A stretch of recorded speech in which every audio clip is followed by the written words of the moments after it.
함께 보실 하나님 말씀 요한복음 말씀입니다. 신약성경 142페이지 요한복음 1장 우리 1절에서 5절 말씀을 우리가 함께 보도록 하겠습니다. 요한복음 1장 1절에서 5절 말씀입니다. 우리 함께 한 목소리로 합독하도록 하겠습니다. 함께 읽습니다. 시작. 태초에 말씀이 계시니라. 이 말씀이 하나님과 함께 계셨으니 이 말씀은 곧 하나님이시라. 그가 태초에 하나님과 함께 계셨고 만물이 그로 말미암아 지은 바 되셨으니 지은 것이 하나도 그가 없이는 된 것이 없느니라. 그 안에 생명이 있었으니 이 생명은 사람들의 빛이라.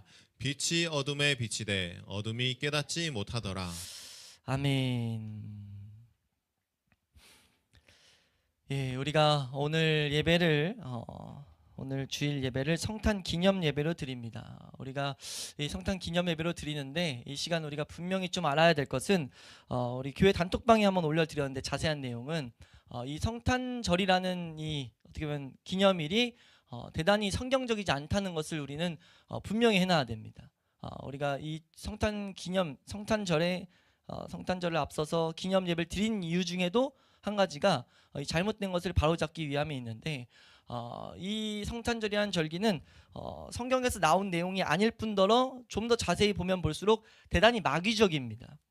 이 마귀적이다라고 표현했을 때 우리가 보통은 이렇게 막 이 세상 기준으로 악하다, 나쁘다라고 생각할 수 있는데 사실 마귀적이라고 표현했을 때 가장 경계해야 될 것은 광명한 천사의 모습으로 나타나는 것을 가장 경계해야 돼요. 우리 고린도 후서 11장 14절 말씀 보시면 우리 이런 말씀이 있습니다. 14절 15절 말씀까지 함께 한번 잠시 읽겠습니다. 우리 함께 앞에 나오는 말씀 읽겠습니다. 시작. 이것은 이상한 일이 아니니라. 사탄도 자기를 광명의 천사로 가장하나니 그러므로 사탄의 일꾼들도 자기를 의의 일꾼으로 가장하는 것이 또한 대단한 일이 아니니라. 그들의 마지막은 그 행위대로 되리라. 네, 지금 이 거짓된 가르침들, 거짓된 것들은 마지막에 밝혀진다는 것을 성경은 말하고 있어요. 근데 분명히 말하는 것은 마귀가 일을 할 때 어떻게 일하냐? 광명한 천사로 가장해서 교회 안에서 계속 일을 행한다는 거죠. 그럼 우리가 하나 생각할 것은 마귀가 무슨 일을 하는가? 마귀는 어떤 목적을 갖고 있는가에 대해서 분명히 알아야 된단 말이에요. 마귀란 존재가 분명히 이 세상에 있는데 뭘 하고 있는가? 그걸 성경 고린도후서 4장 4절에서는 이렇게 밝히고 있습니다. 고린도후서 4장 4절 말씀 함께 읽습니다. 시작. 그 중에 이 세상의 신이 믿지 아니하는 자들의 마음을 혼미하게 하여 그리스도의 영광의 복음의 광채가 비치지 못하게 함이니 그리스도는 하나님의 형상이니라. 네, 지금 여기서 말하는 것은 무엇이냐라고 했을 때 이 세상 신, 그러니까 마귀에 대한 별명을 이렇게 붙이는 이유는요. 사람의 측면에서 이 일을 할 때 마귀는 정말 모든 것을 동원해서 일을 한다는 거예요. 모든 것을 동원해서 무슨 일을 하는가? 믿지 아니하는 그 마음을 계속 혼미하게 한다는 거죠. 혼미하게 한다는 것은 정신없이 만든다는 거거든요. 분별하지 못하게 만든다는 거예요. 그래서 뭐하게 하냐? 하나님을 알지 못하게 하는 데 있다 라고 지금 성경은 말한다는 거죠. 그러니까 마귀란 존재는 계속해서 우리가 알지 못하는 사이에 무슨 일을 하고 있는가? 하나님을 알지 못하게 합니다. 그리고 그 일에 있어서 가장 탁월하게 일을 하는 게 뭐냐면요. 이건 창세기 첫 죄가 들어온 장면에서도 보이는 건데 마귀란 존재가 일할 때 가장 탁월하게 일하는 것은 성경을 항상 왜곡시킵니다. 그러니까 성경을 아예 못 보게 하는 게 아니에요. 그러니까 마귀가 광명한 천사로 일할 때는요. 성경을 교묘하게 왜곡시킵니다. 그러니까 성경이 교묘하게 왜곡되는 것만큼 마귀적인 게 없어요. 그러니까 마귀가 하는 일은요, 교회 안에서 계속해서 밖에서 일하는 건 말할 것도 없고 성경은 이렇게 극단적으로 표현해요. 밖에는 일할 것도 없어요. 왜냐하면 다 마귀 거니까. 마귀가 끄는 그대로 그냥 끌려갑니다. 근데 마귀가 적극적으로 일하는 곳은 어디냐라고 했을 때 복음이 전달되는 곳 혹은 교회라는 거죠. 그래서 교회 서신서에 가장 많이 등장하는 주제 중에 하나가 거짓 가르침입니다. 거짓 가르침 혹은 거짓 선지자. 예수님도 오셔서 마태복음 산상순 첫 설교 때 거짓 선지자를 삼가라고 하면서 우리가 가는 구원의 길이 얼마나 좁은지를 설명하거든요. 그러니까 지금 교회 안에서 경계해야 될 것은 거짓 가르침이에요. 근데 이것을 우리가 잘 눈을 크게 뜨고 조명해서 바라보다 보면 우리가 이 성탄절이라는 절기, 그래서 우리 종교개혁이 1500년 당시 그 시대에 일어나고 나서 가장 경계했던 게 교회 안에 있었던 성경에서 나오지 않은 절기들을 다 없앴거든요. 예, 우리가 지금도 성당 가면은 막 형상들도 많이 그려놓고 무슨 마리아상이든 뭐든 만들어 놓는데 그런 걸 다 없앴습니다. 왜냐하면 그런 것들이 계속해서 성경이 아닌 곳으로 나아가게 하는 것을 봤다는 거예요. 정확하게 진단한 거죠. 근데 이제 그러고 나서 우리가 추수감사주의를 지키면서도 우리가 한번 봤었는데, 추수감사주의는 대단히 신앙의 선배들이 우리의 신앙을 올바로 할 수 있게 분명히 복되기 때문에 우리가 지킨다라고 해서 말씀을 드렸어요. 근데 지금 추수감사주일과도 성탄절은 다르다는 거죠. 성탄절은 아예 그냥 잘못된 절기입니다. 그러니까 사실은 대단히 이렇게 마귀적이라고 하는 이유는 이게 변질돼 가지고 하나님을 못 보게 하는데 앞장서는 절기가 됐다는 거죠. 그러니까 우리가 이것을 분명히 해놓고 뒤로 넘어가야 되는 게, 보내드린 글에서도 말하는 게, 예수님은 분명히 예수님 자신을 기념하라고 했지 탄생을 기념하라고 하지 않았어요. 그러니까 지금 이 탄생을 기념하게 하는 건 왜 그럼 시작됐는가라고 했을 때 사람의 마음에서 나온 모습입니다.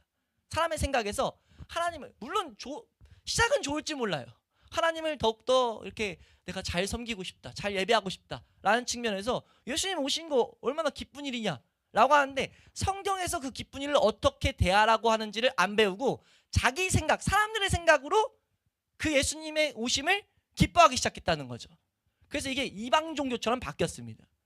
이걸 하나님은 이 세계사 가운데, 기독교 역사 가운데 아예 잘못됐다고 밝히고 계세요.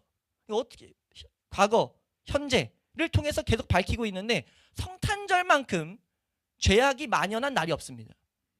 그러니까 성탄절 말 자체는 예수님 오심이 기쁜 것, 기쁜 성탄이라고 말해요. 메리 크리스마스라는 게 뭐 그 뒤에 단어를 살펴보지 않더라도 그냥 표면적으로 보면 기쁜 성탄입니다, 정말 기쁜 예수님 오신 날입니다 라고 하는데, 주인공이 예수님이라고 한단 말이에요. 근데 사실 딱 뜯어보면 이 25일만큼 이 연인들을 위해서, 그리고 나아가서 아이들을 위해서 시간을 쓰는 날이 없습니다.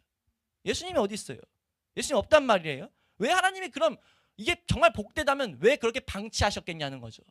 방치한 데는 잘못됐다는 것을 계속 말하고 있다는 겁니다. 그러니까 우리는 이걸 정확히 진단해서 왜 이렇게까지 죄악이 가득한 날이 됐을까라고 했을 때 하나님이 기뻐하지 않는다는 것을 알아야 돼요. 그러니까 우리가 지금 이것도 정확히 해야 됩니다. 예수님 오심을 기뻐하지 말라는 게 아닙니다.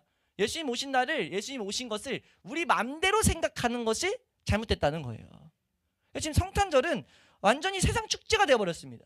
그러니까 완전 더 화려하고, 우리 보셨어요? 우리 백화점 같은 데 가면 보시나요? 밤에 보면 얼마나 화려하게 트리들 내놓은지, 트리가 돈이 어마무시하게 들어간다고 해요. 억대로 돈을 그냥 쏟아 부어서 뭐예요? 화려하고 사치 가득하게 해가지고 그 날을 보내게 합니다. 지금 이것만큼 지금 변질된 잘못된 모습으로 나아간 날이 없다고 우리는 볼 수 있죠. 교회에서 시작됐지만 잘못된 모습. 이건 비단 세상 밖에, 교회 밖에, 세상 밖에 아니죠. 교회 밖에 있는 모습만이 아니에요. 교회 안도 지금 잘못됐습니다. 교회 안에 어떻게 됐습니까? 교회 안에 세상이 들어와 버리는 날이 됐어요. 예수님을 축하한다는 그 미명 안에, 잘못된 그 명목 아래 어떤 일들이 펼쳐집니까? 서로 기뻐하는 일들, 서로 나누는 어떤 잘못된 일들이, 어떤 행사들에 초점에 맞춰서 성탄절이 막 지나가요. 그러면서 행사 딱 끝나면 어때요? 와, 성탄 잘 보냈다, 이렇게 지나가 버립니다. 이건 비극이에요, 비극. 왜냐면요, 예수님의 탄생은요, 탄생을 제대로 알았다면요, 예수님의 오심을 기념을 제대로 했다면 그걸 통해서 예수님의 오신 목적을 따라가야 됩니다. 맞잖아요? 그러니까 교회가, 세상은 말할 것도 없고, 교회가 만약 정말 성탄절을 성탄절로 보낸다면, 성경적으로 보낸다고 했다면은 예수님이 오신 목적을 제대로 묵상하고 그 목적에 따라서 방향 설정이 됐어야 된다는 거죠. 근데 지금은 이게 행사고 끝나버리게 됐다는 것은, 이거는 이 자체가 지금 하나님이 원하시는 방법대로 있는 절기가 아니라는 겁니다. 하나님께서 예수님이 오신 날을 기념하러 한 적도 없고요, 애초에 이런 게 우상적으로 안 되도록 날짜조차 모르게 해놨습니다. 그래서 우리 좀만 연구해도 알 수 있는 건 25일은 예수님 나신 날이 아니에요. 예수님 언제 나셨냐 했을 때 모릅니다. 모르게 났어요. 추상적으로 이 주간쯤에 태어났을 것이다 라고 추측할 수밖에 없어요. 그러니까 25일에 딱 정해진 것은 역사를 보면 완전히 이건 사람의 생각 방법에서 나온 것을 보게 됩니다. 우린 그래서 이 성탄을 기념 예배를 드리면서, 그럼 우리는 왜 성탄 기념 예배를 드리냐라고 했을 때 크게 두 가지 목적이 있습니다. 첫 번째는 좀 전에 살짝 언급드린 대로 잘못된 것에 휩쓸려 가지 않기 위함입니다. 우리가 아니라고 해도 우리가 안 드리고 지나가 버리면 세상은 다 하기 때문에 이런 걸 배울 기회가 없단 말이에요. 안 배우면 끌려가 버릴 수 있어요. 그냥 이거 어느 정도는 동참해도 되는 거 아닌가? 그러니까 우리 그 글 보내드린 글귀에서 딱 지적하는 건 선물 교환 같은 거 하지 말라. 이게 성탄절이어서 선물 교환하지 말라. 선물 주면 좋지. 그냥 우리가 뭐 마지막 연말을 기념하면서 주면 좋지. 너무 기쁜 성탄이 하면 선물 주지 말라는 거죠. 왜냐면 이게 얼마나 웃긴 일이냐면 기쁜 예수님이 오신 거랑 선물 주는 거랑 뭔 상관이에요. 이게 얼마나 악한 것에 뿌리를 두고 있는지를 우리 믿음의 선배 목회자들이 정확하게 진단했습니다. 그렇게 하면 안 읽어보신 분은 자세히 읽어보시라고요. 거기서 이 선물 주는 문화가 얼마나 잘못됐는지, 교회 안에 있어서 안 되는 문화인지를 정확히 말씀의 근거에서 설명하고 있어요. 그러니까 우리가 교회에서 이런 모습은 남겨두지 않아야 된다는 거죠. 우리가 근데 이걸 안 배우면 어떻게 합니까? 휩쓸려 가버릴 수 있어요. 우리가 하나님을 제대로 믿는다고 하면서 이런 마귀적인 것들이 삶 가운데 남을 수 있다는 거죠. 그래서 우리는 이 기념 예배를 드림으로써 잘못된 것에 휩쓸려 가지 않도록 우리는 그런 것들을 배우는 시간으로 갖는 겁니다. 그리고 두 번째 목적으로는요, 예수님의 탄생은 마땅히 기억해야 될 일이에요. 마땅히 교회가 계속 제대로 배워야 될 일입니다. 근데 우리가 말씀을 하나씩 보다 보면 탄생에 대해서 우리가 조명할 시간이 많지 않기 때문에 어떤 한 시간을 우리가 딱 정해가지고 탄생에 대한 정확한 목적과 그것이 우리의 삶의 방향이 되도록 하는 것은 매우 우리 신앙생활에 성경적으로 유익한 일이에요.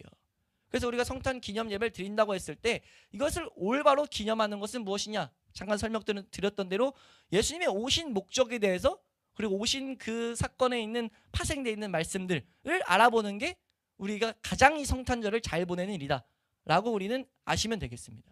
그래서 우리가 그 말씀들 중에 특별히 이 요한복음에서 말하는 예수님의 오심에 대한 설명을 이 시간 우리가 잠시 살펴보려고 해요. 그래서 우리 요한복음 1절에서 5절 말씀에 나타나는 말씀을 우리가 살펴볼 텐데 우리 1절 2절 말씀을 먼저 한번 읽어보도록 하겠습니다. 1절 2절 말씀입니다. 함께 읽습니다. 시작. 태초에 말씀이 계시니라. 이 말씀이 하나님과 함께 계셨으니 이 말씀은 곧 하나님이시라. 그가 태초에 하나님과 함께 계셨고. 아멘. 여기서 지금 몇 가지를 우리가 살펴봐야 되는데 이 요한복음이라는 성경이 지금 뭘 하고 있는 거냐면 이 요한복음이라는 성경의 시작에 예수님께서 이 세상에서 오신 것이 어떤 의미인가에 대해서 지금 설명하고 있어요. 다시 한번요. 예수님이 이 세상에 오셨는데 그게 어떤 의미인가? 뭘 하기 위해서 오셨는가에 대해서 밝히고 있습니다. 그래서 몇 가지를 우리가 살펴볼 때 그 의미를 정확하게 볼 수 있는데 첫 번째는 태초에라는 단어로 이제 시작하죠. 태초 이렇게 하면서 시작하는데 여기서 말하는 태초라는 언급된 시작은요. 우리가 세상의 창조도 있고 시작이라는 단어가 성경에 많이 나오거든요. 이런 시작 저런 시작 막 나오는데 그 모든 시작보다 앞선 시작입니다. 그러니까 심지어 태초보다도 앞선 시작. 그러니까 태초 창세기 1장 1절에 나오는 그 태초보다 더 앞서 있는 시간이에요. 그 시간을 언급하고 있습니다. 그때 뭐가 있었냐면 말씀이라는 것은 예수님에 대한 별명인데 예수님이 그때 계셨다는 거죠. 만물을 지음보다 그 앞서서 있었다. 세상이 지어지기 이전을 설명하고 있는데 만약 예수님이 태초에 계셨다면은 예수님은 시작됨이 없이 스스로 계셨다라는 것. 그걸 설명해요. 좀 더 설명드리면 영원히 계신 분이다. 영원한 시간 가운데 계신 분이다라는 것을 설명합니다. 예수님이란 분은 영원한 시간 가운데 계신 분이라는 것을 소극적으로 지금 표현하고 있는 거예요. 그러니까 영원한 시간 가운데 있었던 예수님이 유한한 시간의 제약이 있는 이 세상에 오셨다는 거죠. 그 이유가 무엇이냐? 우리가 조명을 이렇게 해야 되는 게 자연스러운 이런 흐름이겠죠. 그러니까 우리가 예수님께서 오신 이유, 그 이유를 우리가 분명히 알아야 된다라고 하는데 그것을 사도 요한은 여기서 예수님을 말씀으로 부르고 있는 그것을 생각하게 할 때 발견하게 했습니다. 왜 예수님을 여기서 말씀이 계셨다라고 표현했는가를 우리는 간단히 좀 살펴봐야 되는데 이 명칭의 정확한 의미를 우리가 히브리서에서 좀 발견하게 됩니다. 히브리서 1장 3절 말씀, 1장 1, 2절 말씀입니다. 1장 1, 2절 말씀, 히브리서라는 성경 1장 1, 2절 우리 함께 읽습니다. 시작. 옛적에 선지자들을 통하여 여러 부분과 여러 모양으로 우리 조상들에게 말씀하신 하나님이 이 모든 날 마지막에는 아들을 통하여 우리에게 말씀하셨으니 이 아들을 만유의 상속자로 세우시고 또 그로 말미암아 모든 세계를 지으셨느니라. 아멘. 여기서 지금 무엇을 말하냐면 예수님이 오셔가지고 일을 행하셨는데 어떤 일을 행했냐? 그 전에는 선지자나 여러 이제 말씀들 여러 모양들을 통해서 성막이나 제도들을 통해서 하나님은 말씀을 전했어요. 그러니까 하나님이 보이지 않고 하나님의 말씀을 듣지 못하다 보니까 선지자라든지 다른 어떤 제도를 통해서 하나님에 대해서 듣게 했어요. 근데 지금 그 일을 예수님이 오셔서 하게 됐다는 거죠. 예수님은 뭐 하시는 분이냐? 뭘 하기 위하냐? 하나님에 대해서 대언하기 위해서, 하나님 말씀을 가르치기 위해서 왔다라는 것을 말하고 있다는 거죠. 예, 이것에 대해서 밀접하게 연관되는 개념 하나가, 이 칭호 하나가 요한계시록 1장 8절에서 나오는데요. 우리 이것도 한번 읽어볼까요? 요한계시록 1장 8절 함께 읽습니다. 시작. 주 하나님이 이르시되 나는 알파와 오메가라 이제도 있고 전에도 있었고 장차 올 자요 전능한 자라 하시더라. 네, 여기서 지금 주 하나님일 때 지칭하는 건 예수님입니다. 예수님이 말하는데 나는 알파와 오메가다라고 말해요. 알파와 오메가는 무슨 뜻이냐면 헬라어라는 단어의 그 스펠입니다. 스펠. 우리로 따지면 기역 니은 중에 기역과 히읗이라고 보시면 돼요. 첫 단어와 마지막 단어입니다. 이런 표현은 뭐냐면 그 안에 포함된 모든 것을 포함할 때 이런 표현을 써요. 그러니까 지금 모든 것인데 하나님에 대한 모든 것을 지금 표현하고 있습니다. 이 세상의 모든 것, 하나님에 대한 모든 것이라고 지금 표현하면서 지금 이건 무엇을 가르치는 거냐? 하나님의 신성, 하나님의 신성을 설명하는 분이고 하나님께서 말씀하시려는 모든 것에 대해서 알리는 분인 것을 암시하고 있는 거예요. 그러니까 이것은 1장 18절의 증언을 보면 좀 더 분명하게 볼 수 있는데요. 지금 무슨 말이냐면 예수님은 하나님에 대해서 증언하는 자다라는 것을 성경은 밝히고 있다는 거죠. 요한복음 1장 18절 말씀도 보겠습니다. 요한복음 1장 18절. 요한복음 1장 18절입니다. 시작. 본래 하나님을 본 사람이 없으되 아버지 품속에 있는 독생하신 하나님이 나타내셨느니라. 아멘. 보세요. 하나님을 본 사람이 아무도 없었어요. 하나님을 알 수 있는 사람이 없었죠. 보지 못하니까 어떻게 알아요? 근데 지금 하나님 아버지 그 품속에 있었던 독생하신 하나님, 예수님이라는 표현인데 예수님이 나타나셨다라고 성경은 지금 말하고 있습니다. 근데 여기서 나타내셨다라는 단어가 단어 뜻이 원래는 설명하다, 상술하다, 해석하다, 이야기하다, 말하다라는 단어예요. 그거를 여기서는 의역한 건데 사실 정확한 의미는 하나님에 대해서 말하는 자다, 설명하는 자다 이런 표현이거든요. 그러니까 예수님은 어떤 분이냐? 이해할 수 없는 하나님을 이해할 수 있도록 만드는 분이에요. 그러니까 요한복음 지금 1장 1, 2절에서 지금 뭘 말하는 거냐? 예수님께서 오신 목적이 하나님을 선포하고 가르치기 위함이었다라는 것을 지금 말하고 있다는 거죠. 하나님이라는 분을 반드시 알아야 되는데 그 하나님에 대해서 알 수 없는 이 세상이 하나님을 이제 알 수 있게 되는 길로서 예수님이 오셨다는 겁니다. 그러니까 말씀으로써 예수님은 보이지 하나님을 명백하게 나타내셨죠. 말씀으로써 예수님은 하나님의 속성과 하나님의 완전함을 드러내고 있는 겁니다. 그러니까 예수님은 하나님을 참으로 온전하게 계시하는 분, 나타내는 분임을 우리는 분명히 해야 된다는 거죠. 하나님의 능력과 하나님의 모든 지혜들을 이 세상에 나타내셨다라는 것. 그러니까 예수님이 오시기 전에는 살아계신 참된 하나님에 대한 온전한 지식이 이 세상에는 없었습니다. 예수님이 오신 뒤로 하나님에 대한 지식을 사람들이 가질 수 있게 됐다는 거죠. 그걸 우리는 알아야 된다는 거예요. 그러니까 하나님께서 온전히 알려주시는 것은 온전히 예수님 안에서뿐이다라는 것. 그것을 우리는 분명히 알 수 있어야 된다는 거죠. 그러니까 예수님께서 전에도 있었고 앞에도 계실 그 예수님께서, 영원히 계실 그 예수님께서 하나님을 알게 하는 유일한 분이다 라는 것을 우리 잊지 않아야 된다는 겁니다. 쭉 설명드렸지만 사실 이것은요 우리가 우리의 사람의 이성으로는요 이해할 수 없는 내용이에요. 그러니까 납득이 되지 않고 뭔 말인가 하는 것이 지금 혹시나 그런다면 그게 정상입니다. 왜냐하면요 이거는 우리의 이성으로는 닿을 수 없는 영역에 있는 내용들이기 때문이에요. 태초에만 봐도 사실 말이 되는 개념이냐고요. 어림도 못하는 개념이란 말이에요. 감이 안 온다는 거죠. 그래서 오늘 우리가 제목을 성탄의 신비라고 언급드린 이유가 여기 있습니다. 신비라는 단어 자체가 뭐냐면요, 신비라는 단어는요, 단어를 찾아봤더니 보통의 이론이나 상식으로는 이해할 수 없을 만큼 매우 신기하고 묘한 것 또는 그런 일이나 비밀이란 뜻이에요. 예수님이 탄생하신 것은요, 이건 신비입니다. 인간의 이성으로 이해할 수 없는 내용이에요. 근데 반드시 알아야 될 내용이죠. 그래서 뭐 해야 됩니까? 우선 우린 들어야 돼요. 그리고 그것을 이해할 수 있도록 이해하게 하시는 성령님의 은혜를 구해야 됩니다. 성탄절은 이것들을 알아가는 날이 돼야 된다는 거죠. 그러니까 우리가 이 짧은 시간 생각할 것은 다른 목적 말고 예수님이 무엇을 하기 위해 오셨냐라고 했을 때 명백히 밝히는 것, 예수님은 하나님을 알게 하시기 위해 오셨다라는 것을 우리는 분명히 새겨놓을 수 있길 축원합니다. 우리가 예수님의 이 탄생을 대충 생각하면요, 아 그런가 보다 하고 넘어가게 돼요. 근데 이 의미를 깊이 생각하면 생각할수록 이건 우리의 힘으로 알 수 없는 영역임을 더욱더 깨닫게 된다는 거죠. 근데 알 수 없다고 땡 할 수 있는 내용은 절대 아니라는 거예요. 이거는 알 수 없다고 땡하고 넘어갈 내용이 아니라 반드시 알아야만 하는 내용이다라는 것을, 그래서 알고 더욱 깨닫기를 구하는 자리까지 나아가도록 성경은 우리에게 요구하고 있어요. 본문은 그걸 우리에게 가르치고 있습니다. 하나님은 아는 지식이 예수님께 담겨 있는데 이해가 안 돼. 근데 모른다고 땡이 아니다. 반드시 알아야 된다라는 것을 요한복음은 계속 말하고 있다는 거죠. 그걸 3절 4절에서 말합니다. 우리 3절 4절 말씀 함께 읽도록 하겠습니다. 3절 4절 함께 읽습니다. 시작. 만물이 그로 말미암아 지은 바 되었으니 지은 것이 하나도 그가 없이는 된 것이 없느니라. 그 안에 생명이 있었으니 이 생명은 사람들의 빛이라. 네, 여기서 지금 뭐 갑자기 무엇을 말하느냐? 만물, 이 세상 창조가 예수 그리스도 안에서 일어나게 됐다.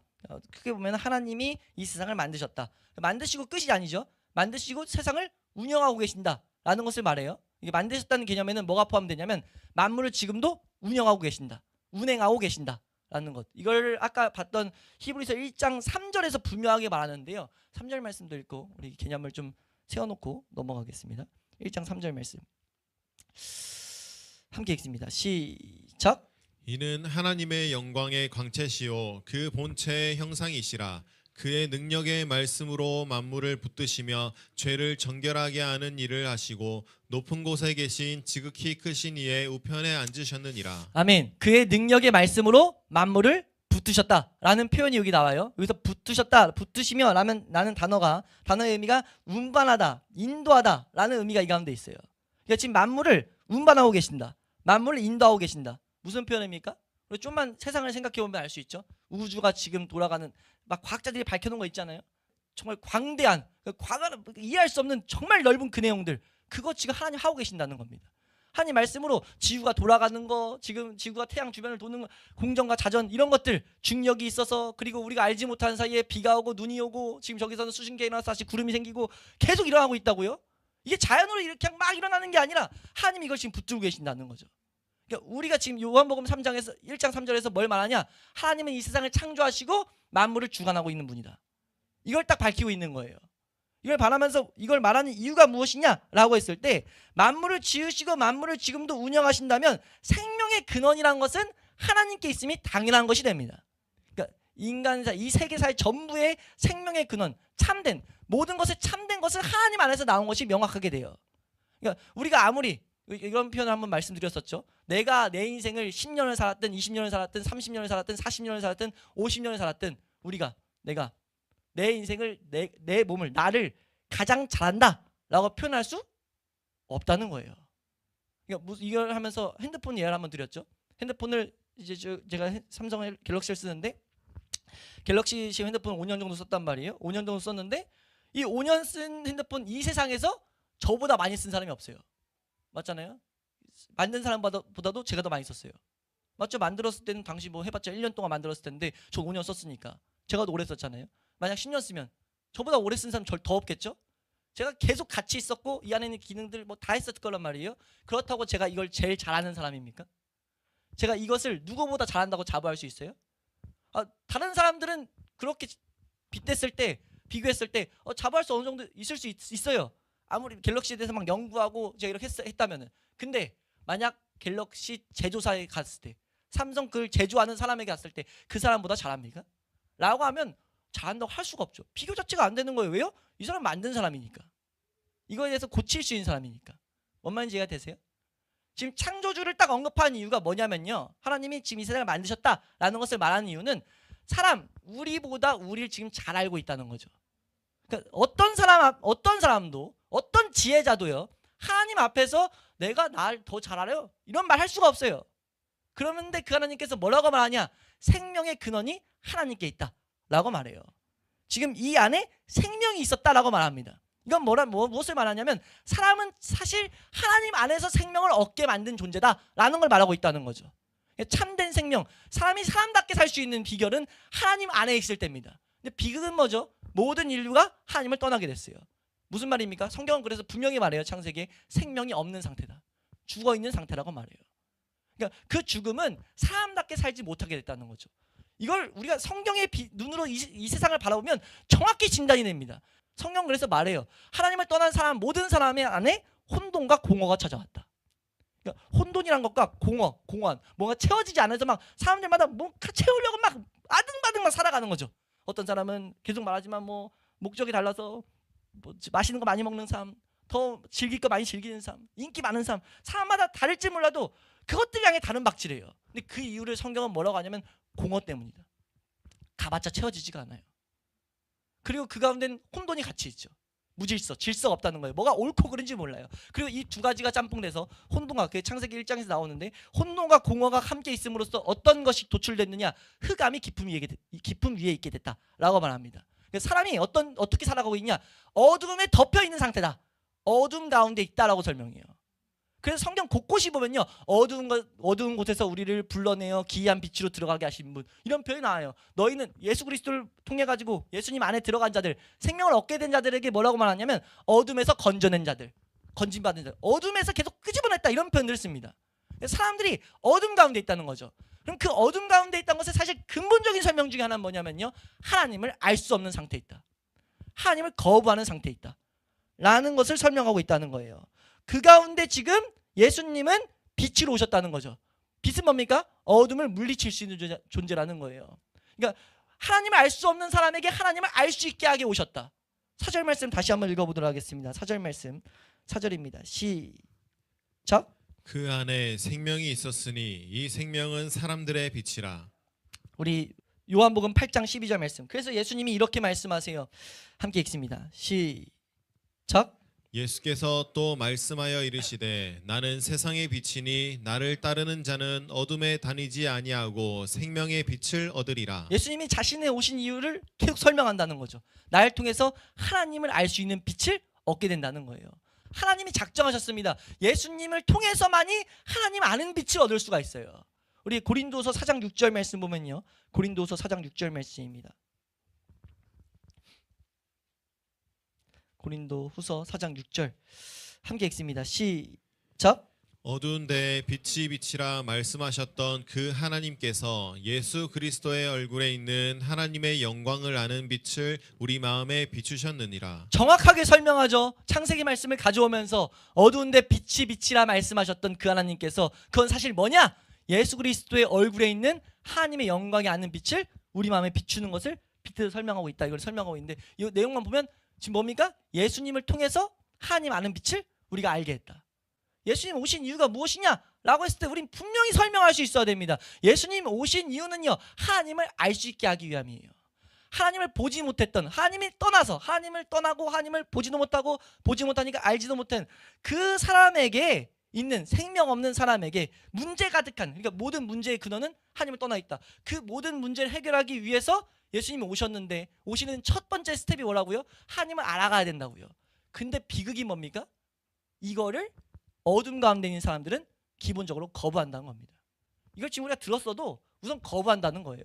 5절 말씀 읽어보겠습니다. 5절 함께 읽습니다. 시작. 빛이 어둠에 비치되 어둠이 깨닫지 못하더라. 지금 이 요한복음은요, 이 세상의 구절, 기독교 역사를 상세하게 딱 풀어서 보여주고 있어요. 이 예수 그리스도가 오신 이유를 우리가 들어도요, 깨닫지 않습니다.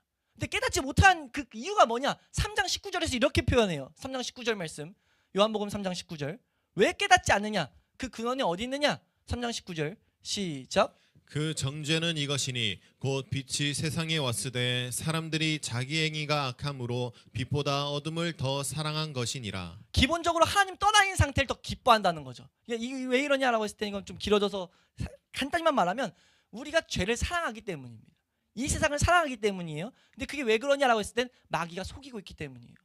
이거를 노년에 알 수 있던가, 세상 지혜자들도 어느 정도 알죠. 철학자들이 생각을 하다 보면 알아요. 근데 문제는 뭡니까? 생각조차 못하게 만들어버렸습니다. 그냥 무조건 살아야 되는 줄 알고 그냥 분주하게 만들어가지고 생각조차 안 해요. 그러니까 옛날 철학자들은 철학을 한다고 하나님 만날 수 있진 않아요. 근데 이런 근접한 접근은 해요. 우리가 왜 사는가?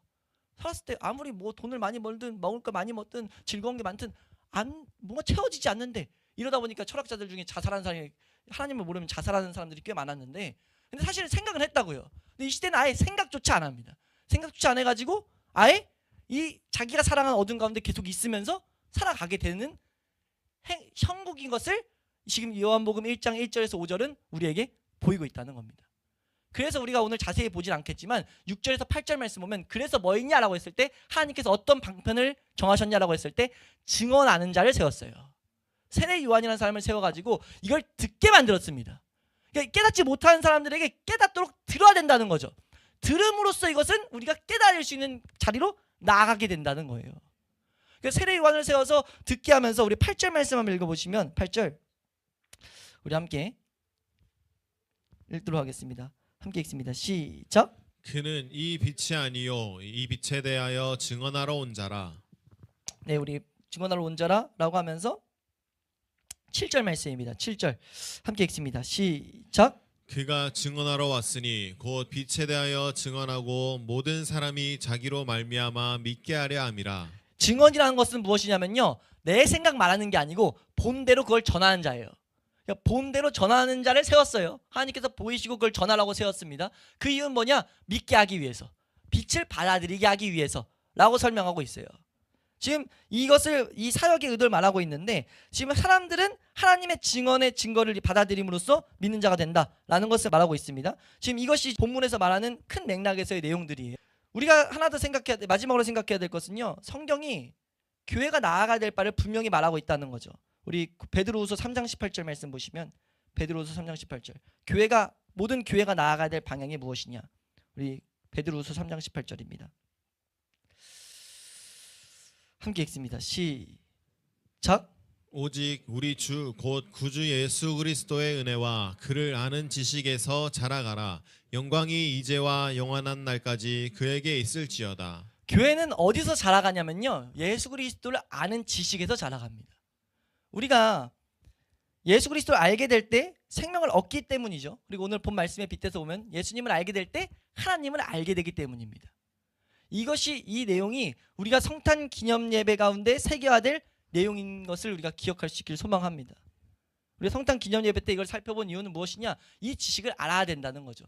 이 증언들을 우린 들어야 된다는 거예요. 이 성탄절은요, 성탄절이라는 것은, 말씀을 마치면서 우리 생각할 것은, 성탄절은 예수님의 오심을 축하하는 날이 되어서는 안 돼요. 다시 좀 더 정확히 하면 예수님이 오신 날을 예수님께 축하하는 날이 되어서는 안 됩니다. 성탄절은요, 우리가 기뻐해야 될 날이에요. 우리가 예수님의 오심을 기뻐해야 될 날입니다. 교회는 예수님의 오심을 기뻐해야 돼요. 근데 이 기쁨은 막연한 기쁨이 아닙니다. 그냥 구원을 주셔서 기뻐, 이게 아닙니다. 우리가 예수님의 오심을 바라봄으로써 기쁨을 향해서 계속 더 나아가야 된다는 거죠. 그러니까 실제 기쁨을 주시는 하나님을 아는 지식을 향해 나아가야 됩니다. 이 지식을 위해서 예수님 오셨으니까. 우리가 성탄절을 지킨다면, 성탄절을 기념한다면, 성탄절에 예수님 오심을 생각한다면 우리는 이 기쁨을 바라보면서 기쁨을 향해 나아가기를 소망해야 돼요. 우리 예수님의 오심은 신비 자체라는 것을 우리가 간단히 살펴봤습니다. 신비라고 표현한 이유는 우리의 힘으로 깨달을 수 없다는 것을 말하기 위함이었거든요. 그럼 뭐 해야 된다는 겁니까? 구해야 된다는 거예요. 우리 성령님 앞에 기도하고 우리가 하나님 앞에 은혜를 구하는 자리까지 나아가야 된다는 겁니다. 우리가 예수 그리스도의 오심, 나아가서 예수님 자체를 알게 될 때 우리 하나님을 알게 되고 하나님이 주시는 참된 기쁨을 경험하게 된다는 것을 우린 분명히 해야 돼요. 그걸 보고 우린 나아가야 돼요. 그래서 성탄절은 행사하고 끝이 아니라 성탄절에 이 하나님이 하신 말씀들을 우리가 바라보면서 나아가야 될 바를 정확히 하고 나아가야 되는 날입니다. 더욱더 올바른 나아가야 되는 방향 설정이 이루어져서 은혜를 구하는 것이 더욱더 일어나야 될 날이에요. 우리가 오늘 이 시간 성탄 기념 예배를 드리는 모든 예배자들이 이 신비를 더욱더 올바로 깨달아서 하나님을 아는 지식을 향해서 더욱더 다른 박질할 수 있는 그런 은혜가 있기를 주의 이름으로 축원합니다.